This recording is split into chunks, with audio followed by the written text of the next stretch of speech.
Addison.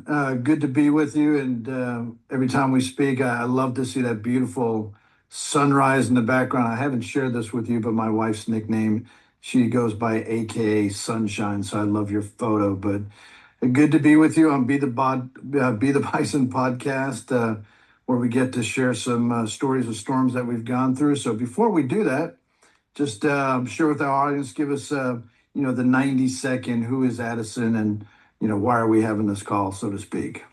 Yeah, Andrew, thanks for having me on the show. My name is Addison Williams. I find myself and identify as a social entrepreneur. I've been in the faith and workspace for the past 9 years, and building relationships and community is a passion project, but it's also my full-time job with faith-driven movements.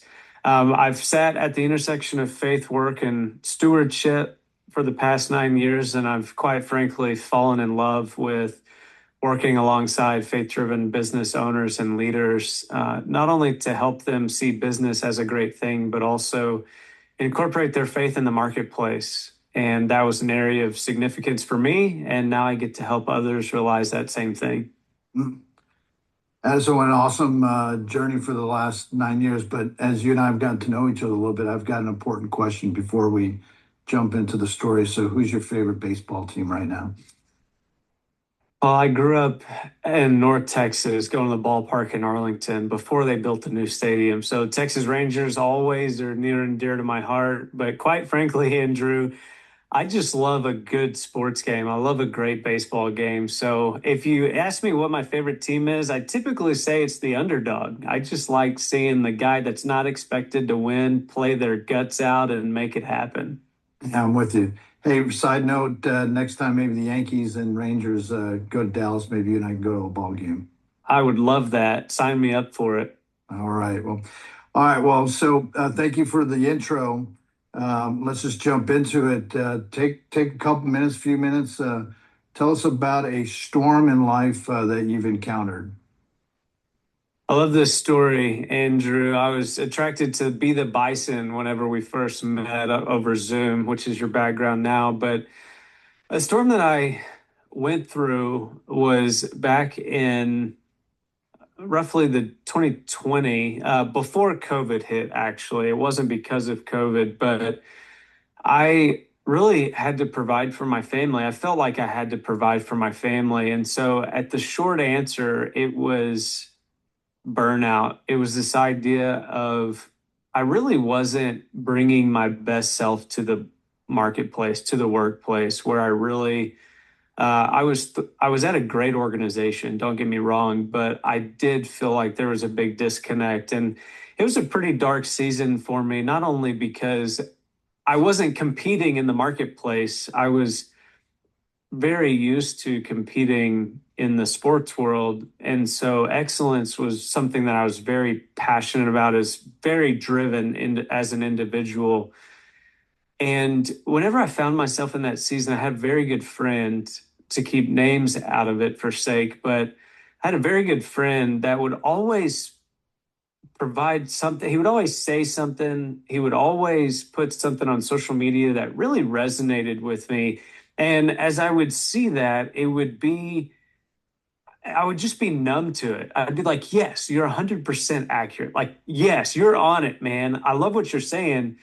But just me personally, I felt like I could not move. I just felt stuck. I felt like uh, I had to stay in that job to provide for my family. And so that just really led to undue pressure on myself. And really, I was losing energy and consistency in the marketplace with what I was supposed to be doing. Was I doing my job? Absolutely. I was doing my job, and I was doing my job well. But internally, I felt just a huge disconnect. I felt like I wasn't bringing my full self to work. And so, you know, that storm really, I saw a rainbow.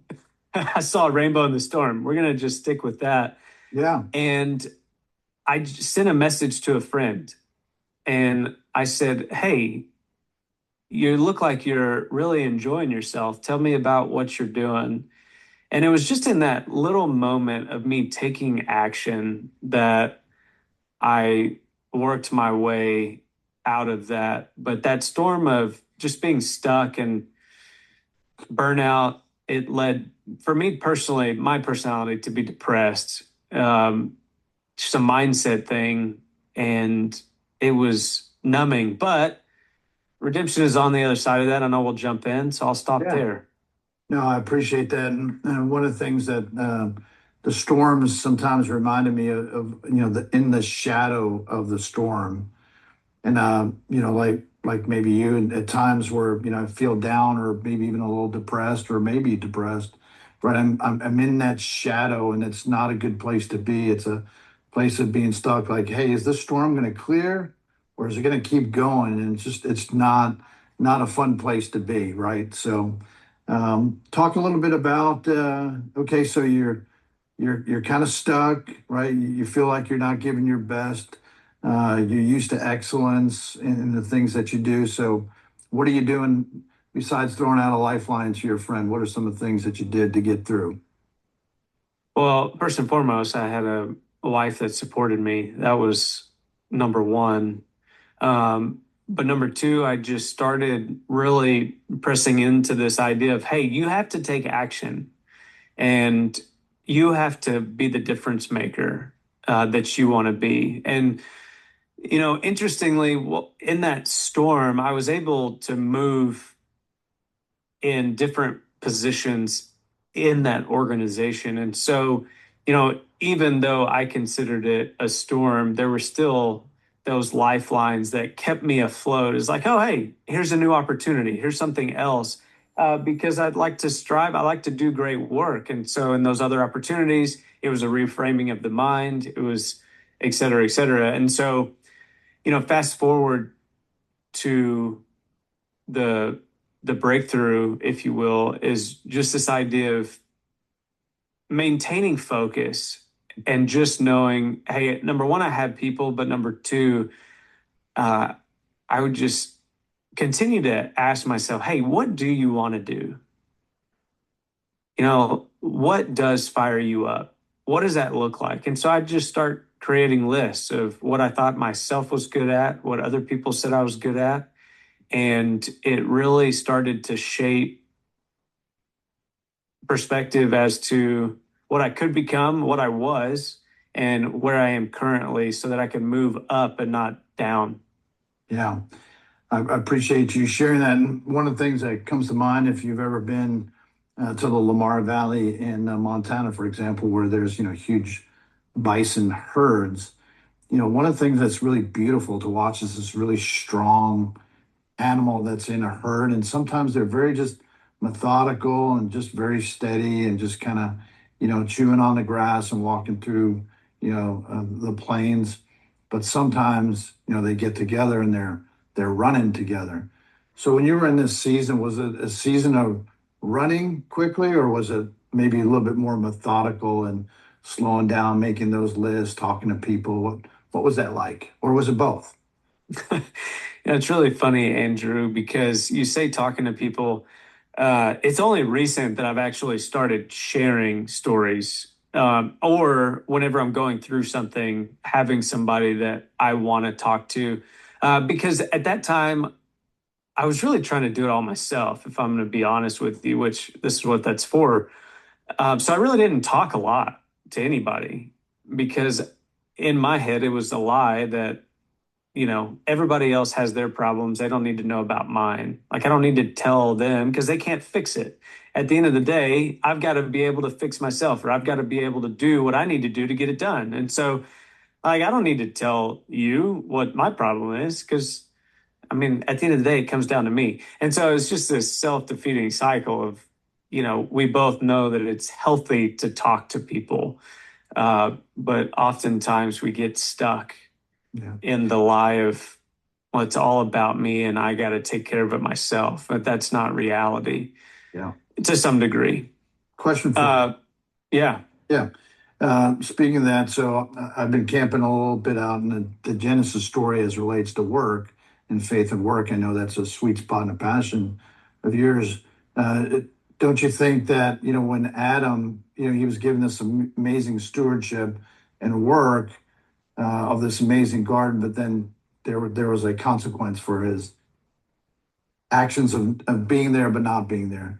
And so now he's out of the garden, and there was a promise that the ground was going to be cursed, thorns and thistles, right, and all that. But I think there's oftentimes for me the distraction of, hey, no, don't worry about it, don't talk to anybody. But really, at the end of the day, it's a lie, right? I think we should be encouraged to share our struggles when we're stuck in the storm. Do you agree with that, or any perspective on that?